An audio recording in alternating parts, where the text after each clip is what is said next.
This podcast is sponsored by nobody. Hey dudes, welcome to Splat from the Past, the only 80s themed horror and sci-fi show where things can get totally radical. Now today, I will be welcoming Peter Isacksen. Peter was in two Ron Howard starred Roger Corman car movies from the 70s, Eat My Dust and Grand Theft Auto. He was also in Surf 2, celebrating its 40th anniversary. I love that teen classic. He also had roles in Under the Rainbow, Earthbound, Paramedics. He guest starred on shows like The Love Boat and Full House. And now he's a producer. And it's going to be a great conversation today. Greg Gilbert connected us last summer, but unfortunately his schedule got busy after his interview with Greg. He did a lot of traveling, and now we're finally going to make it happen today, and I cannot wait. And also, too, he was a fixture on game shows like Tattletales and The Match Game. Going to find out a little bit more about that as well. It's going to be an eclectic conversation today, but it was a different world back then. You could be an actor, whether you're well known or not, and be a fixture on game shows. It's like what celebrities are on game shows today? It's just unheard of. So yeah, here is my interview with Peter Isacksen. Hello. Hey Peter, welcome to the show. How are you today? I am fantastic. Wonderful. This is such a great honor. Thank you for taking the time today. Oh, you're more than welcome. Thank you. Absolutely. So, going back in time, did you gravitate toward acting early on in your childhood? You know, when you're between 9th and 10th grade, I grew like 6 or 7 inches. Mm-hmm. So at that point, I was just this tall, gawky, really uncomfortable kid Yeah. that kind of spent a lot of time in my room. But I think I was always funny, or at least I thought I was funny. Uh-huh. And you kind of needed that to get through life. When my mom would always say, I'd go to sleep in pants and wake up in shorts. So that's how quickly I grew, and my body just didn't understand it. Mm-hmm. So when I was in high school, I had the unbelievable luck to, in my sophomore year, I had to choose an elective, and it was either the yearbook or drama 1. So I went into drama 1, and we had this incredible teacher, Doyle Baker, who was a pretty acclaimed actor, and he said, "Peter, take a chair in the middle of the theater and around," and I did. Mm-hmm.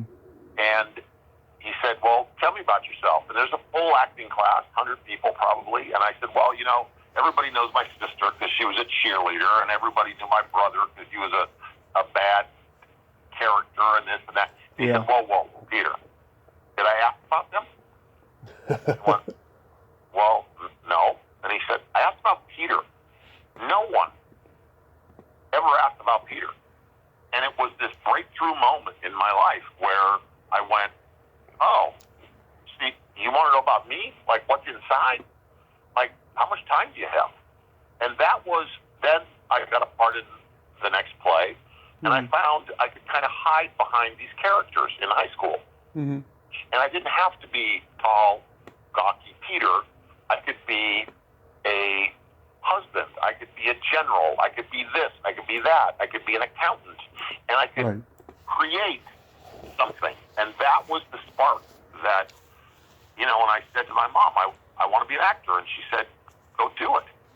And I really started to kind of study the craft as much as a kid that came from New Hampshire to Orange County could. And I had no one in my family ever in business, but my mom was artistic, and she was, supportive, and so was my dad to a certain extent.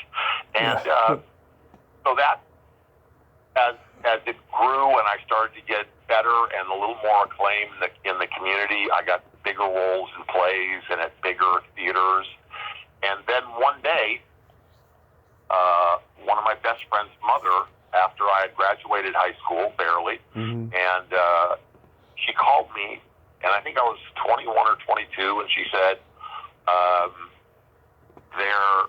they want extras in a movie that they're making, and it's down in Fullerton, and it pays $25 a day, so I thought you might at least like to look at it. And I went, thank you, Mrs. Russell. Yeah. Went down the next morning, standing in line, and some guy comes up to me and says, this is kind of the story of my life, that he said, are you an actor? And I said, yes. And he said, come in with me. The director just drove by and noticed the big, tall, stocky kid in the line and thinks she'd be perfect for one of the leads. And I auditioned, and he said, who do we call to make the deal? And I had no agent. I had nothing. Yeah. I said, call my dad. He kind of handles that for me. So they called my dad, who was like Willie Loman. So he was a garment salesman. Yeah. So they called my dad, and they said, hey, we want Peter to work 6 weeks on this movie and this much, and what's his rate? My dad said, for a movie, he gets $100,000. And they said, great, we give him $600 a week for 6 weeks. My dad said, done, take it. And so there went his career as an agent.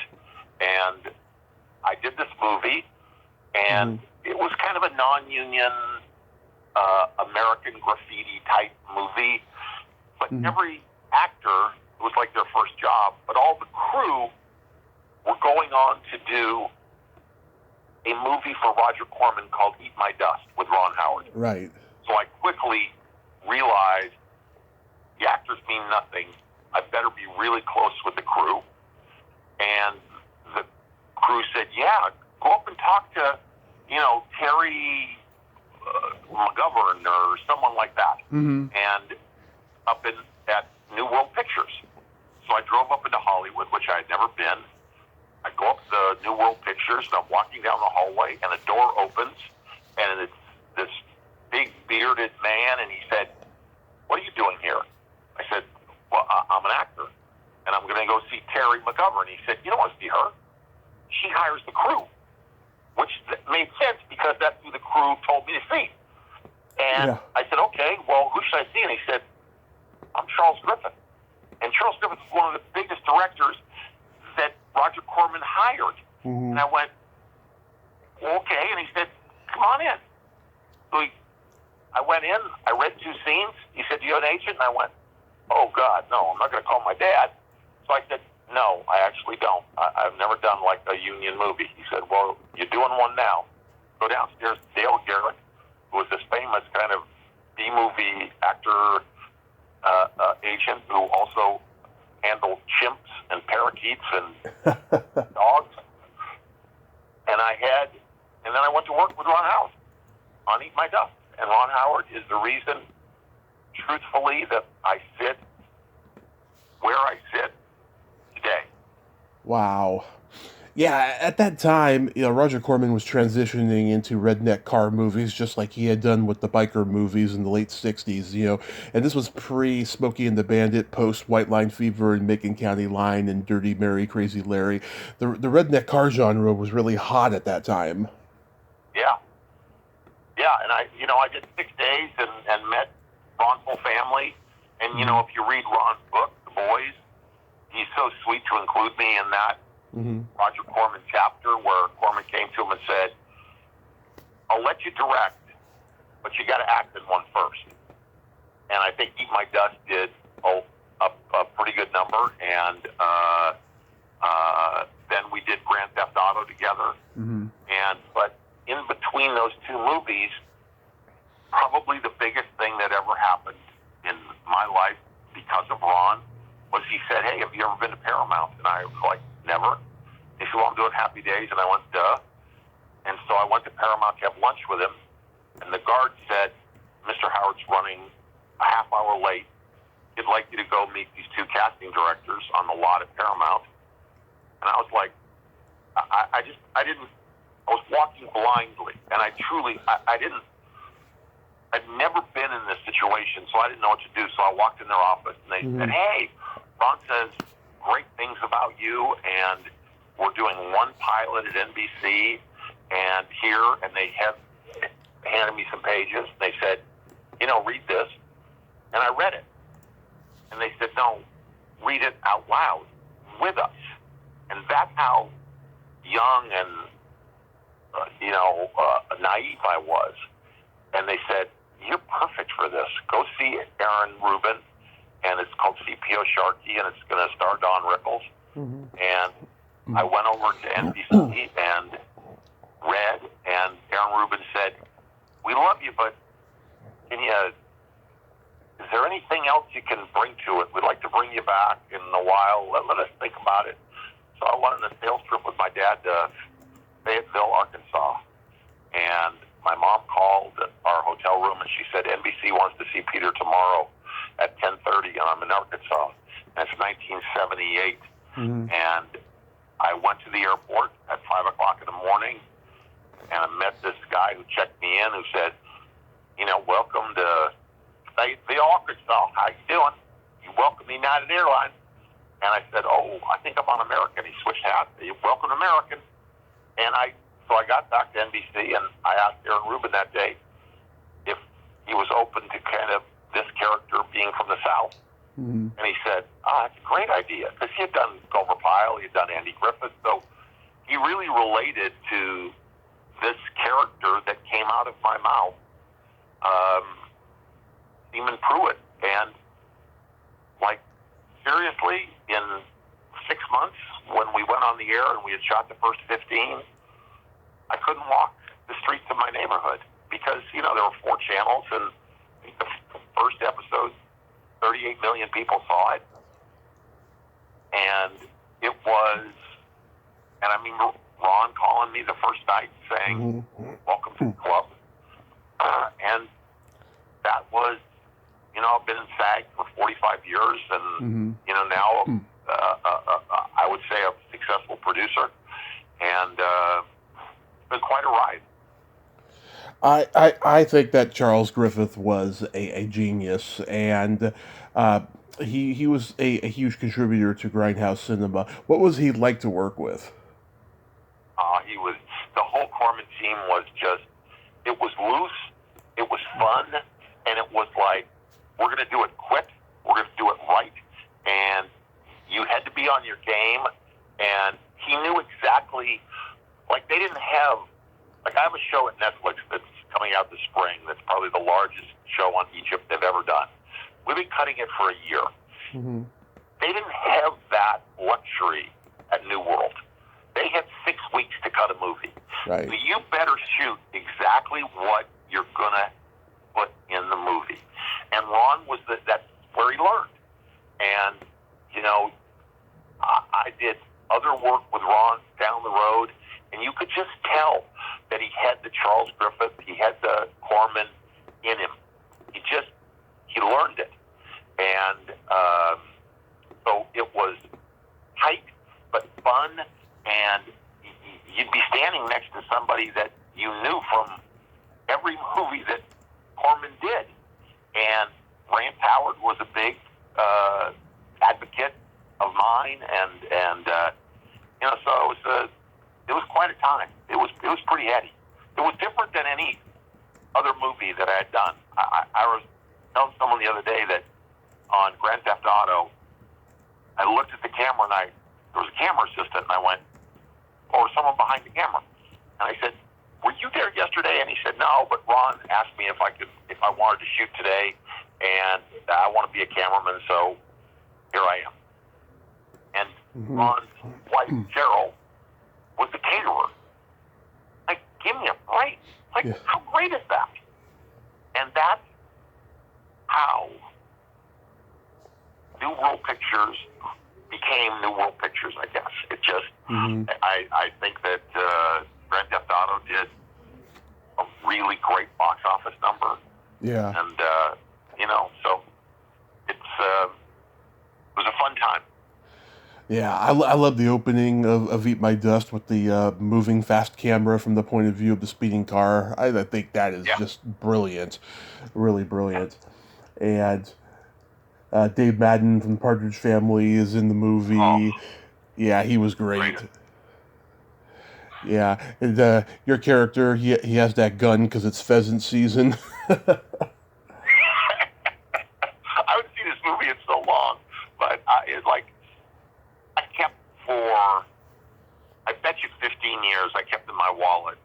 There was a review in the LA Times, Kevin Thomas, who was like the reviewer of the LA Times, and he reviewed the movie and said, yeah, it's a Roger Corman movie, and he said about halfway through, this tall, gangly kid, in parentheses, with a lot of talent, shows his face and lights up the screen, and I kept that in my wallet as it was just like my SAG card. It was like, that meant more to me to be recognized for a Ron Howard movie and a Charles Griffith movie than anything for a long time. Yeah. Now, because this was Ron Howard's first movie as a director of Grand Theft Auto, and he was so young, did he have a lot of confidence making the movie and being the star of the film? Yeah, I think because he had his mom, his dad, his brother, and he had this team behind him, and I think he knew for a long time that this is what he wanted to do, and he had laid it out, and he was. I mean, he was certainly confident as an actor in Eat My Dust. I mean, he was Ron Howard. I mean, that's just like, but he came from such a grounded family. I remember my mom, who had never met anyone in show business. I was on a set of Eat My Dust, and I look back and I see my mom talking to Ron's mom, and I go, "Oh, brother, what are they talking about? This can't be good." And so we're giving my mom a ride home after we shot that day, and I said, "So, how is Mrs. Howard?" She said, "Oh, Peter, she's the greatest woman. You know, she works at the bus station downtown greeting people that come into Los Angeles, and she tells them where they should go and what they should do." That is the Howard family in a nutshell. They were so real and so earnest about that. And Ron and Rance wrote Grand Theft Auto in their little back guest house in Toluca Lake, and there was no big deal to it. And when I was with him, he would kind of give me the instructional steps of, I was becoming famous on television. I was young. I wasn't married. I wasn't this. And he was like, A, B, C, and D. Do this. Don't become something else. And that, I don't know if it was the last time, I think I've talked to him a few times, but I sold my first television show to Fox. It was called A Day With, and it was me wanting to know what celebrities did on the days they weren't shooting or this and that. So the guys at Fox, the executives, bought a 1-hour special, and they said, "You have to cast it before we fund it." And I said, "Okay, let me try to get someone." So I called Ron, and I said, "It's called A Day With," and I said, "What are you doing?" He said, "I'm doing Apollo 13. He said, "So why don't you just hang with me and Tom Hanks while we're doing a day on Apollo 13. So I called Fox back, and they said, "Done, you're funded, go." So that's unbelievable. Well, I got a call the next day from Ron's publicist, and she's Heidi Bohe, someone like that. Yeah. And she said, how do you know Ron? What do you have over him? And I said, he's my friend. We've worked together. She goes, there's something else. She said, Ron Howard does not call me and say, whatever Peter wants, you give him. She said, he's never said that. And I was like, well, thank you, but we're truly just a friend, and we go back a long ways. And that is, I don't mean this to be the Ron Howard interview, but truly, when I say I wouldn't sit here without him, I wouldn't. Yeah. And he came on, and we shot a day on Apollo 13 with he and Tom Hanks, who was also a buddy, and it started my producing career. So not only did he ignite my acting career, but he helped my producing career, and that's pretty special. That is special. That's really nice. Yeah, I've heard across the board Ron Howard is a great guy. I've never heard anything bad about him. No, Now, I didn't realize Gary Graver was the DP on Grand Theft Auto. What was he like? Raver's a good guy. I mean, very talented. Has gone on to went on to do great stuff. But he was lockstep with Ron because they both had the vision for. I don't know how many days we had to shoot this, but we were way out in Palmdale, and it was so stunt heavy that those were, like you'd come to the set on days that big stunts were happening, and Graver would say, "Okay, everybody, like seriously, no fucking around. We got one shot at this," and the car would go off the cliff and light on fire, and those stunt people were so spectacular that it was a tight schedule. So everything was done, Graver had it probably all storyboarded out, I look back now as a producer and think, how would you do a film like that? On Bat Money with Ron Howard as a star, so he's starring in it, directing in it, so I think Graver was probably the co-director when Ron was in front of the camera, and that was that relationship. Marion Ross, I got to interview her shortly before the pandemic. What a sweet lady. She called me back like 2 hours later to tell me that I was a gentleman and that she had a good time. And I people call me back all the time, but not like that. I mean, she is a real special lady. I mean, I have to tell you that. So we're on the set of Grand Theft Auto, and I worked with her later a few times and did voiceovers with her and did this, and so she was a buddy. But she was still Marion Ross to me at this point. So she comes up and she goes, "Peter, I have to ask you a question." I said, "Okay." She goes, "How much are you being paid for this movie?" I said, "Why?" And she said, "Well, Ron says that I'm the second highest paid on the movie besides him." And I said, "Well, I'm making $800 a week." And she goes, "I'm making $805 a week." And she said, "So I am the second highest paid." And that was Roger Corman. That's how he did it down to the nickel of, you could say, to an agent can say, "You're the second highest paid by $5. And it was just, she was that sweet and that wonderful. And when I did Love Boat, I was a little overwhelmed at the speed of a 1 hour show and how Aaron Spelling did that and how quickly they moved from scene to scene to scene. And she was there again in my corner just to say, "Peter, relax. You're great. You're funny. Just be you." She's a really, again, you say these names and you think, I'm just a kid from Orange County. It's like pretty sweet. Yeah, I think Don Steele and James Ritz, they both steal the movie in their individual scenes. Yeah. And I think, Clint and I had fun. Yeah. We were just knuckleheads and Sparky, you crack me up when you talk Mexican. Right. Yeah. It's it was those days. I mean, you were out in Palmdale in a Holiday Inn, and one day we all decided we wanted to go see the Roy Rogers Museum. And it was like, here's Ron Howard, and I forget the guy. He visited for a day or two because Ron wanted to do a movie with him. He played Charles Manson, wonderful actor, and he came out and he looked like Manson.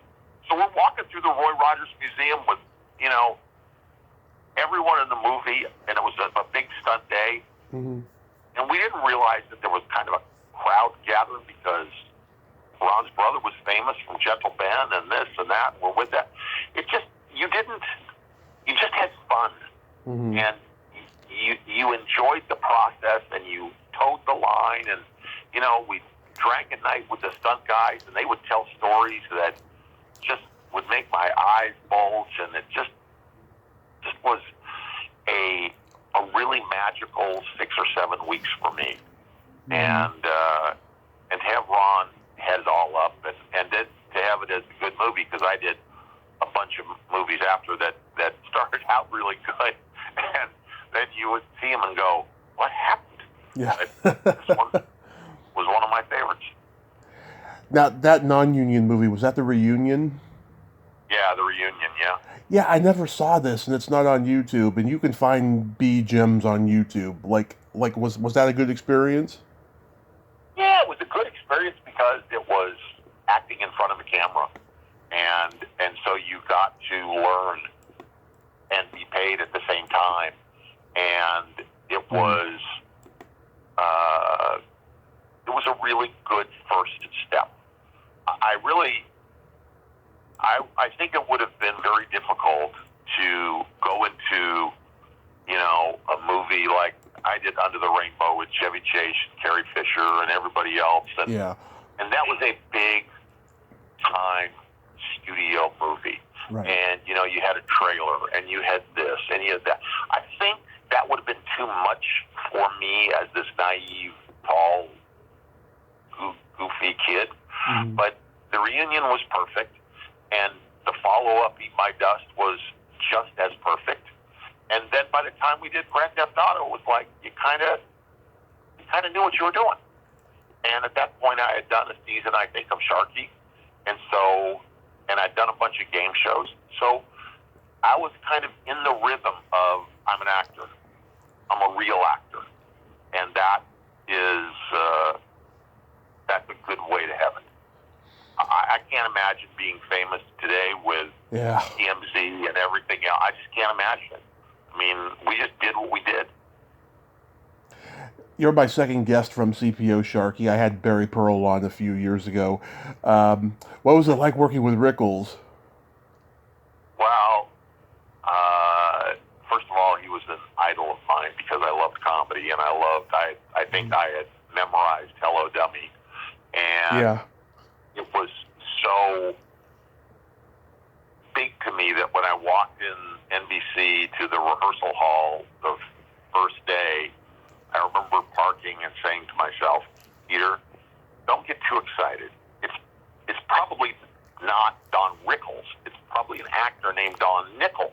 Yeah. And, so then I remember I looked down, I bent down, looked through the little glass window in the rehearsal hall, and I went, holy shit, it's him. It's really him. It's Don Rickles. Yeah. And I walked in, and I walked up to him, and I said, hi, Mr. Rickles, I'm Peter Isacksen. And he looked at me, and he said, sit down, you big dumb moose. And I went, okay, sit here? Yeah, sit down. And that was the start of our relationship. And it grew into,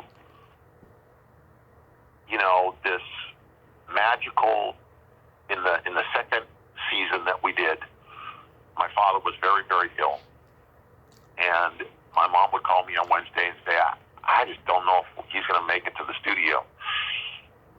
And before we shot the show, Don would come out and do his act, where he felt much more comfortable than doing the show. Yeah. It's just what he did. So he'd do a half an hour and warm up the audience, and at the end of kind of that, he would point out, it was like everyone was in the audience because it was a free Don Rickles show. Yeah. So Martin was there, and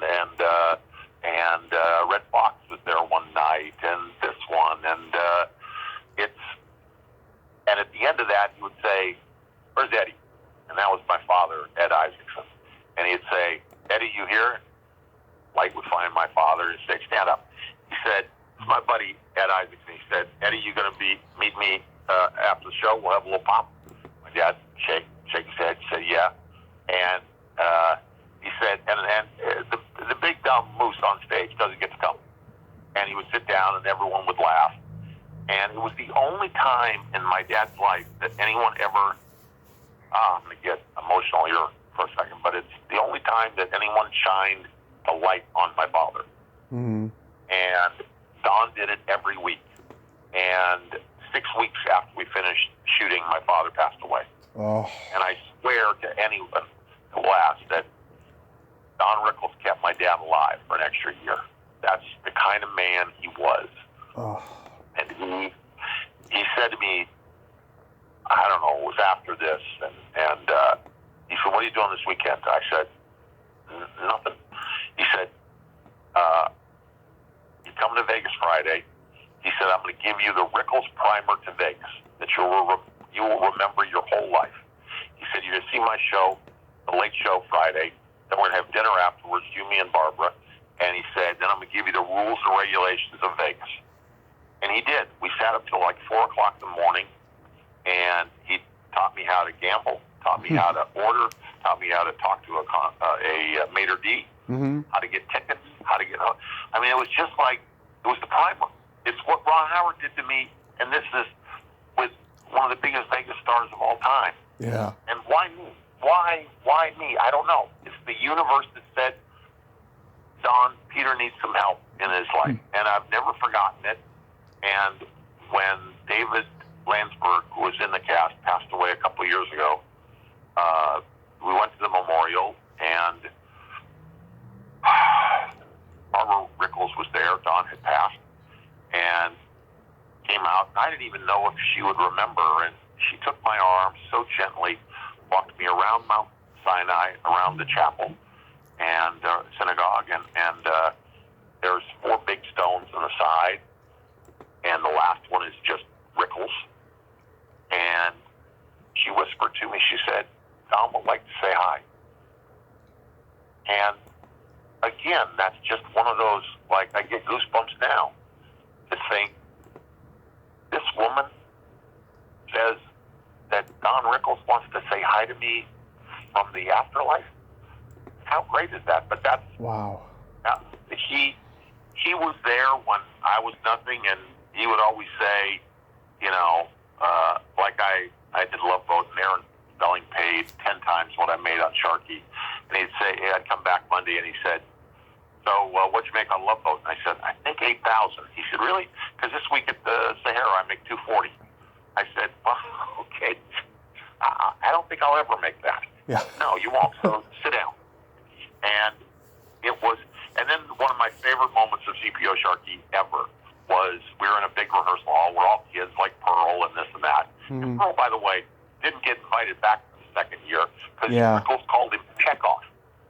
He was such an actor. He's one of my best friends of all time. So I could say this about him. But Barry Pearl interpreted every line of CPO Sharky, and it made Rickles crazy because he said, just tell the joke. And so Barry didn't come back the second year, but then did Grease, and he's Mr. Grease for the rest of his life. So we're in the rehearsal hall, and all the actors, and Brandon Tartikoff is our executive, and Dick Ebersol from NBC Sports is our executive at NBC. Saturday Night Live. Best of the best. Yeah, right. I mean, the best of the best. Yep. And the phone rings.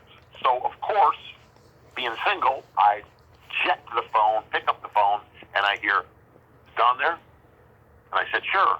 Who's calling? Right. I said, oh, hold on. I turn around. Well, there's only one person in the rehearsal hall, a prop guy that Don trusted, or his assistant, was supposed to answer the phone.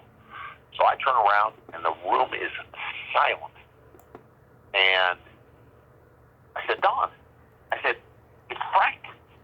And he walks over silently, has a small conversation, turns around. Now everybody is like quiet as me. And Don turns around and he said, Moose, Peter. He said, it's not Frank. It's Mr. Sinatra to you. And I went, right. Oh, yeah, sure. Okay, good. He said, don't ever answer the phone again.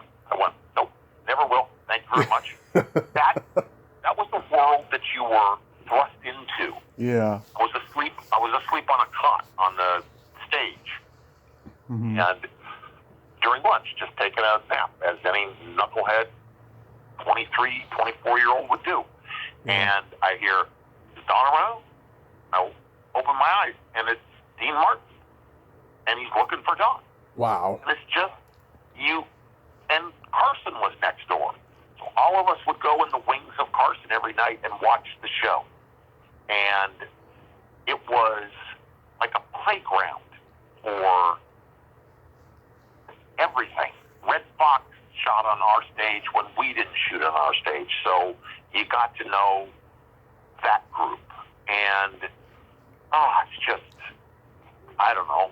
It was a magical time. Yeah, sure sounds like it. So when you did Under the Rainbow, did Chevy treat you okay? Well, yeah, Chevy, he did. I mean, actor to actor, he did. Mm-hmm. He was going through a very, very tough time in his life. He met his wife, who was a production assistant. I think they're still married. Yeah. And he was going through that time of his life where I didn't live in his shoes, so I can't say, but he was there some days and not there some days. Yeah. And Carrie was going through the same thing. And her book, Postcards from the Edge, the first scene of Under the Rainbow, it's Carrie, myself, and a wonderful actor named Jack Crucian. And it's this long, winding first scene where we walk the back lots of Columbia and through westerns and through Romans, and we end up, and Carrie says, or Jack Crucian says to Carrie, there it is, that's Oz. And that was the start of the movie. And the movie was based on the making of The Wizard of Oz. Mm-hmm. And Carrie came, and it's documented in her book that she was so in another world that day that she couldn't speak in this, and the director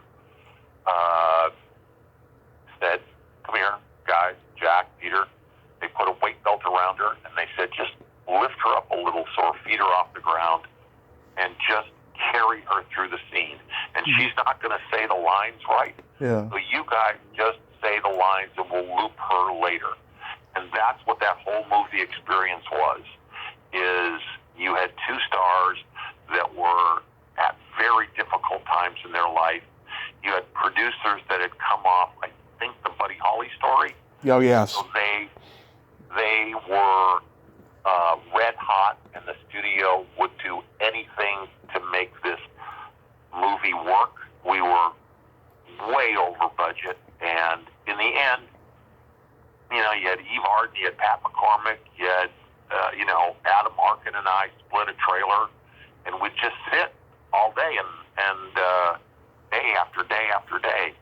And I think I spent 6 months on that movie, and it was my glimpse of how movies can start out with an incredible script, and then through a series of circumstances that nobody really can control, the movie doesn't work the way it should work. And it's not for me to say. I was a lucky actor who met all of these. I loved my little people. Loved them. Yeah, I've talked to a couple of them. Party. We had this woman, Pamela Vance, who was the leading star of that. She's still a Facebook friend.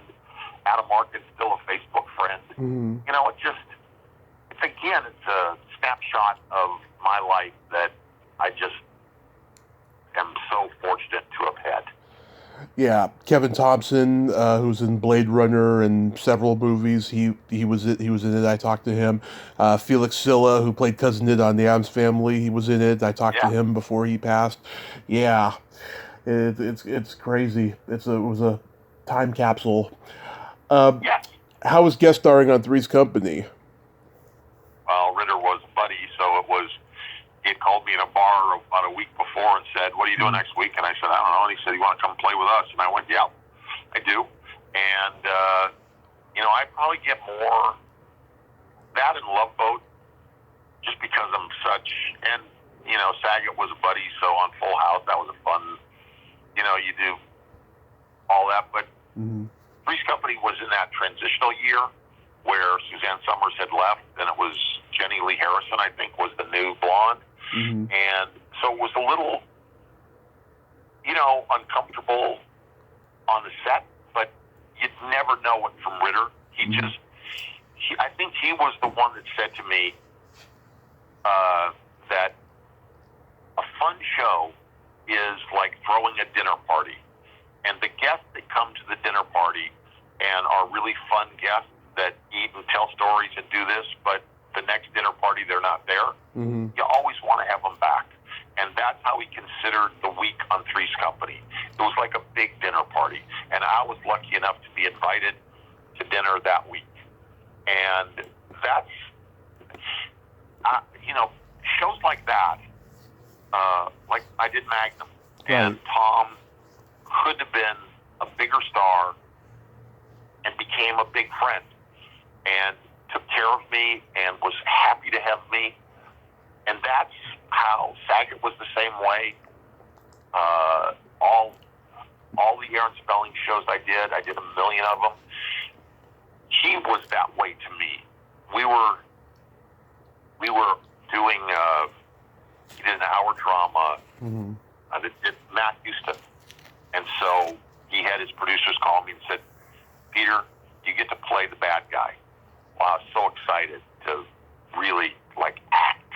And so we were out at Santa Anita by the racetrack, and I'm watching the scene before my scene shoot, and I feel someone next to me.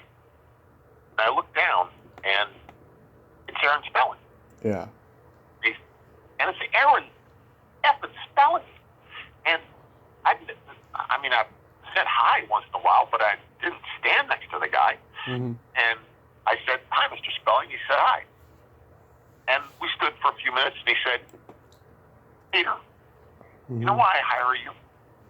I said, no, but I'm so thankful you do. He said, you don't chew gum and you don't smoke. And he said, those are two devices I hate when actors do it. And I went, boy, okay, noted. On Spelling shows, I will not smoke, I will not chew gum. But that's the kind of honesty, and he knew exactly what he had in his shows. He knew the formula, and he was so hands-on that to be able to, I did, 7 or 8 Fantasy Islands. I never once got the girl, and the whole show was about getting the girl. But somehow they would just keep calling me back, and it was a testament to both Aaron and myself, and that, you kind of come, do your job, and leave. And you're happy to be invited to the dinner party, as Mr. Ritter said. Oh. Now, I'm a big fan of Surf 2. Was that a fun experience? Oh, my God. Randall Badot. He directed it. Bert Champion, one of the great casting people, and still my buddy. You didn't know what you were getting into because Randall had never directed a movie, and his father-in-law kind of funded it. So,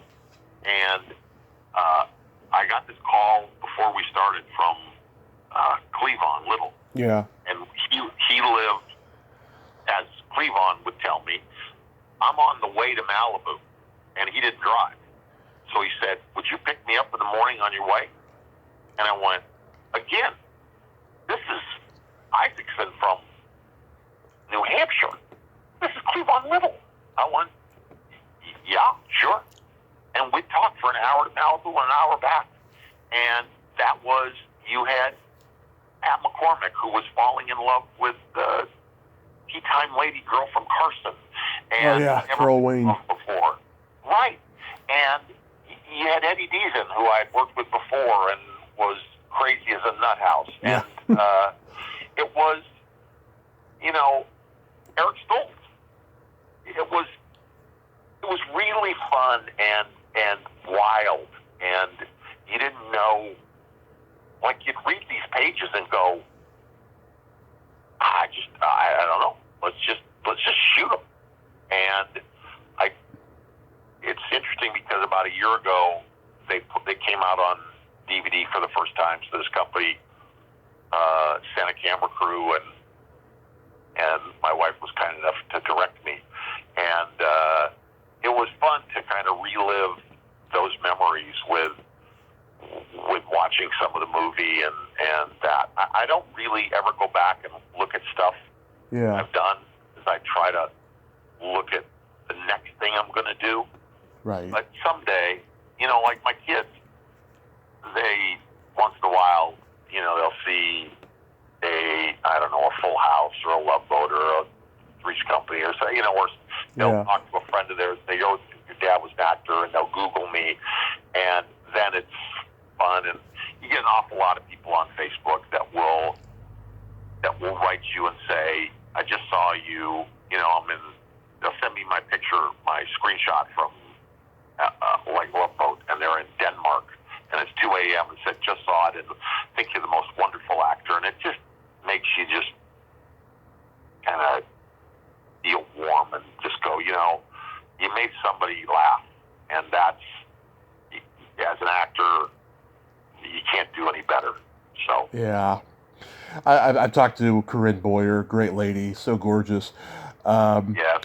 Terry Kaiser, what a sweet guy. I met him at a convention. One of the sweetest guys I've ever met. Good guy, yes. Were you awestruck by Eric Stoltz's talent? Yes. And in fact, the first movie I ever produced, all the producers were like, well, you'll get a producer credit if you can land Stoltz. And I went, all right, well, I'm going to call him. And he goes, I'm only doing this for you. And I was like, okay. And, it was... but people ask, I was in a conversation, like we just moved back from 5 months in Phuket. We travel all the time, and we travel for work, and we do this. So you run into people that don't know who you are, and so they'll ask about, oh, do you know? So it's like, yeah, but like I played on a softball team called the Hollywood All-Stars that Michael Keaton was on, and I don't think Stoltz ever played, but it was Tony Danza, and it was Bobby Hedges, and it was Mark Harmon was our shortstop. And it was all of these guys that were just guys that, if we had the choice, would be athletes.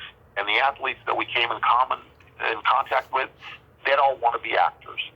So you didn't ever talk about acting. Right. You talked about life. You talked about how lucky we were. And I remember I was in Pittsburgh and producing something, and I talked to Keaton, and Keaton said, you got to go in WQED where they did Mr. Rogers. And he said, in the back of QED, there's a wall. And he said, when you get to the wall, call me. So I get to the back of the wall at the end of the day, and I call him, and I said, I'm at the wall. He said, you see my name? I said, no, your name's not here. He said, yes, it is. He said, you see Michael Douglas? I said, oh, my God, that's right. You started out as Michael Douglas and changed your name. And that's a relationship that actors have that real working actors like Kaiser and all of this, like Stoltz. It doesn't matter. We all came up together. And there's a new crop now that they're all coming up together. And that was like the fraternity. I didn't go to college, but my college was acting. Right. And that is irreplaceable. Now, I never saw this. E. Nick, a legend in his own mind. Yeah. It was the first made-for-home video movie. Yeah. Wow. Nick Vanacuzzi. And I don't know, I just pitched it to some Vestron video, and they went, well, we got a lot of money. How much do you need to make it? And I went, I don't know, but I don't know. I'm going to get a producer, and I'll tell you. So, yeah, it's... my buddy Jamie Widows, who is in Animal House, and now a big TV director. Hoover. He did it with me, and so that was fun. It was, I don't know. It's another piece of the Isacksen puzzle. Dean Torrance, I've interviewed him. Don Calfa, he was always great playing bad guys in movies. Calfa was so funny, though, if you let him be. He was just, it was like one of those, like, yeah, he could be bad, he could be good, but he was right there when you needed him. And Jonathan Winters, who became a friend after the Fish and State Pittsburgh, I would go to his house. We lived in Toluca Lake together. He had the big house. I had the not-so-big house. And I'd go over to his house once a week, and he'd say, Peter, sit down. And he was writing A Winter's Tale, his bestseller. And he was so insecure that he would read me chapters every week on his book. And he said, what do you think? And I said, well, it's just brilliant. I don't know what to tell you. It's just so out there and so brilliant. And, his father had him committed to a mental institution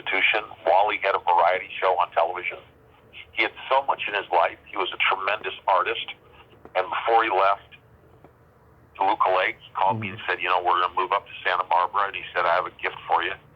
Again, I'm going to get really emotional because I still have it. And he gave me an original painting and signed it to, my ex-wife and I, like two kids that are trying to make it in show business. And that was, so when I did E-Nick,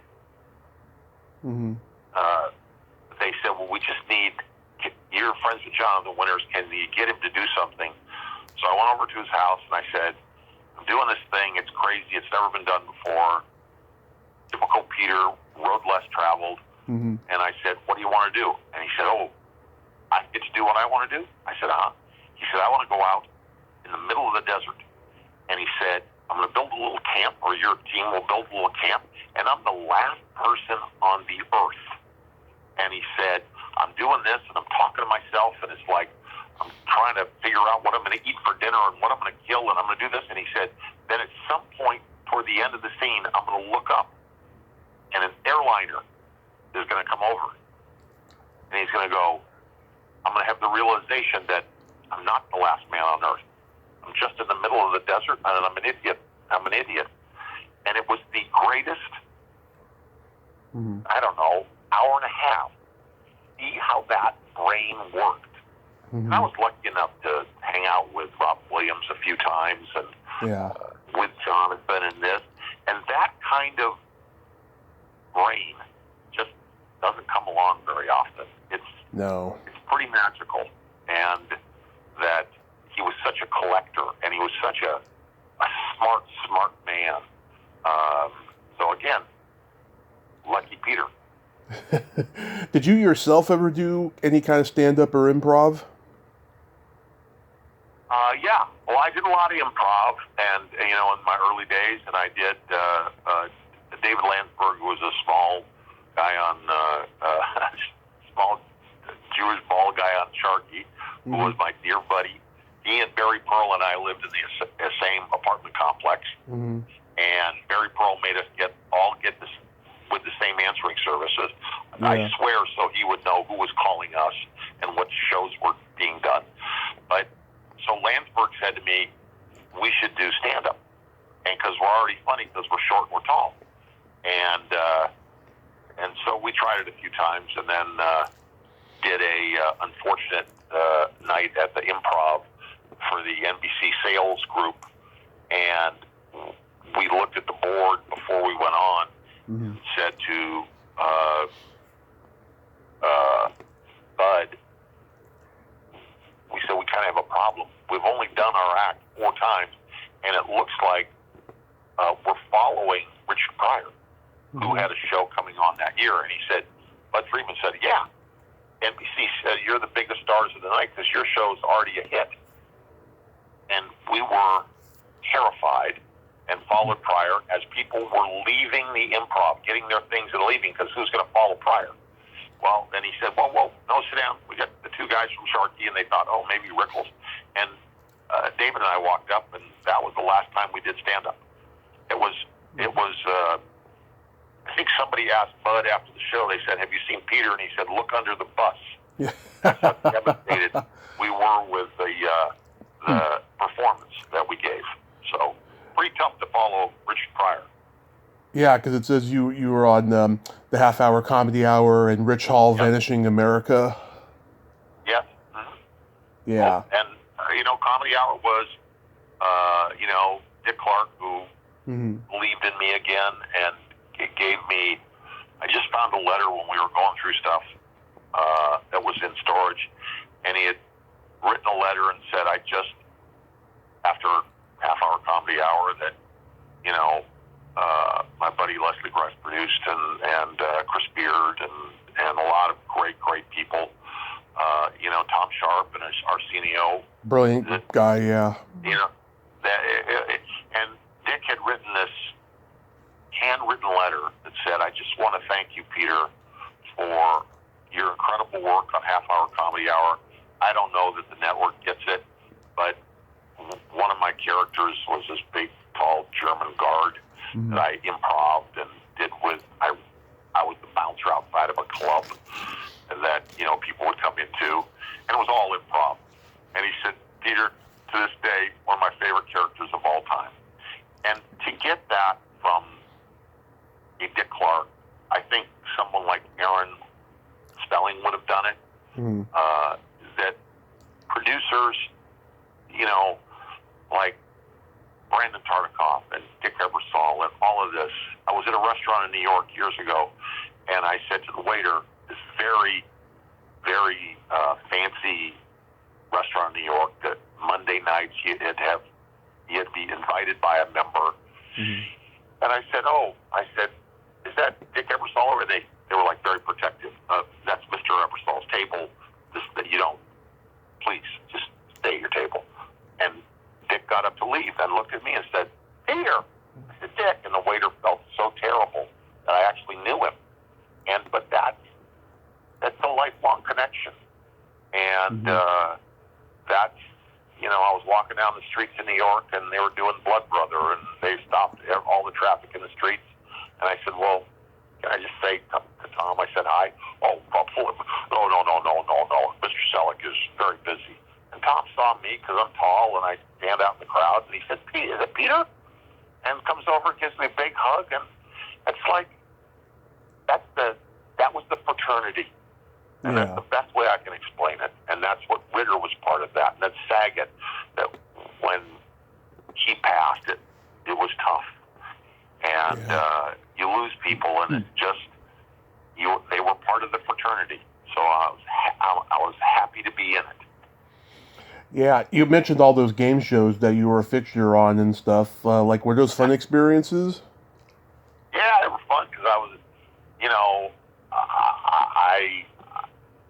I did crosswords 30 times, and contestants should walk down the hallway and see me and go, oh, shit, Peter's the celebrity. We're not going to make a dime. Because I was maybe entertaining, but I was not a very good game player. And Dick Clark, my greatest game show moment was winning $25,000 pyramid. And, some lady walked away with $25,000, and that made you feel like, wow, she really needed this and made it. And so those are great moments. And game shows were fun, and they were a good way to make extra money. And Hollywood Squares was not. I wanted to do Hollywood Squares, and I wanted to do The Tonight Show. And they were two. I did a podcast for The Tonight Show. Mark Malkoff? And I followed Paul Block, who was the producer, is still a Facebook friend, and we talk about it once in a while, and he said, you followed Andy Kaufman on his first time on The Tonight Show. And I had no idea the room I was stepping into with Mr. Carson. That Carson did not need anyone else on the show. He needed Ed, he needed Doc, and if you didn't work, it was like you got pushed out to sea, and he would go to this chair next to you. So I came out and was prepped to talk about my athletic career in high school, and he was going to ask me about this coach, and he was going to ask me, and he said, so I'm like ready for it, and he says, how's it work? What's it like working with Rickles? And I went, well, my coach, Leo Haggerty, and I didn't even hear the question. And I remember looking at Carson's eyes and thinking, he thinks I'm a complete idiot.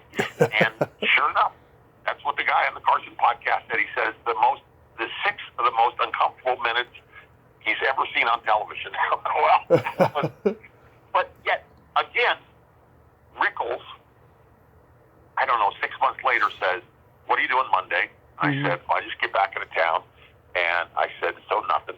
He said, I'm co-hosting Carson, and I'm going to make it right for you. He said, don't be an idiot. And I said, okay. So he said, just sit and be you. And I came out, and we had a really great, 6, 7, 8 minutes, whatever it was. And then I did Merv, and then I started to do all these. I did Mike Douglas a bunch of times, and it was, again, Rickles made it right.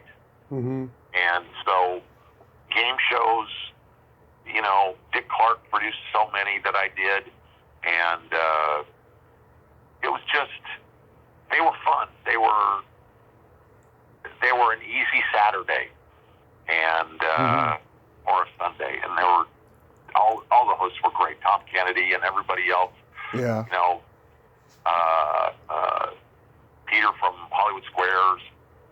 You know, I did his golf tournament, and just Peter Marshall was just like a god to me. He was just so fun, and so that's the story.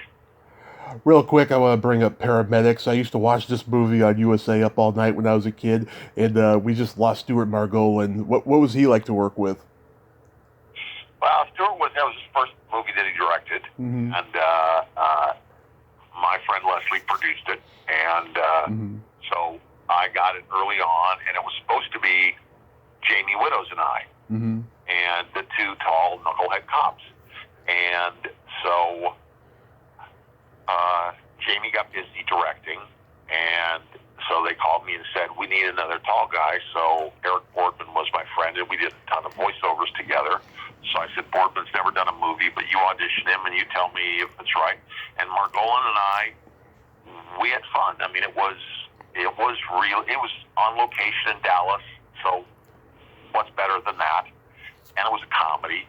And again, I don't think I've ever seen the movie, but I remember moments in the movie, and I remember, you know, Karen something that married Chuck Lorre, and she became a good friend. And, oh, yeah, I know who you're talking about.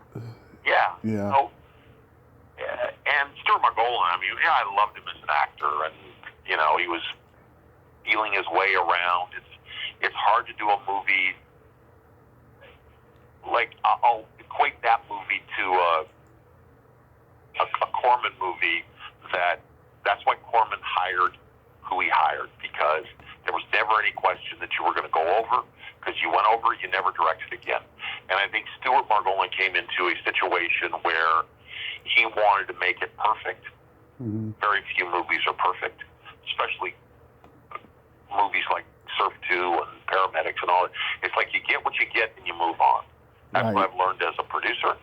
And, you know, if you have great producers, like I work with my wife, Deborah Isacksen, Deborah Kennedy, and she's the best that there ever. That's why we work together, because she does all the really producing stuff, and I get to be Peter, and I'm the exec. I'm this, but I think Stuart got a little taken away with being putting on the director's cap and wanting to do it perfect. In the end, it's a fun little movie. So George Newbern, I met him, another sweet guy. He was sweet guy. I just wanted to take a picture with him at the convention. He was very engaging with me and my mother, and he was just a sweetheart. So, do you have any upcoming projects you'd like to mention? You know, just my wife and I have been lucky enough to be part of the launch of a brand new streaming network called the Women's Sports Network, and it's on it's on Fubu, it's on this, and she's done all the work. She's done about 100 hours of programming, but we're really excited because there's never been a women's sports completely 24 hours a day, all women's sports. So we're involved in that, and then I have probably the biggest Egyptian science archaeological show that Netflix has ever done coming out this spring. That they're very hush-hush about titles and all that, but when you see Netflix in Egypt this spring, it's my show. So I'm very happy to work with, my friend Leslie Wright and Story Syndicate, who did Harry and Meghan. And so I continue to be busy as a producer and relevant and happy and still in the club. So that's all I can ask. Wonderful. Peter, thank you so much for coming on and sharing these great stories. I'm glad Greg could connect us. And I hope you have a great rest of your day and be safe out there. Thank you so much. I appreciate the time to look back. My pleasure, sir. Laugh. Bye-bye. All right. Bye. Well, there you have it. Peter Isacksen. Ain't he a cool dude? Nice guy, great stories. A real Zelig in show business. I'm glad I got to talk to another Zelig. Well, until next time, this is Tommy Throwback Kovac saying there's no shame and living in the past, because the present sucks. Later, dudes.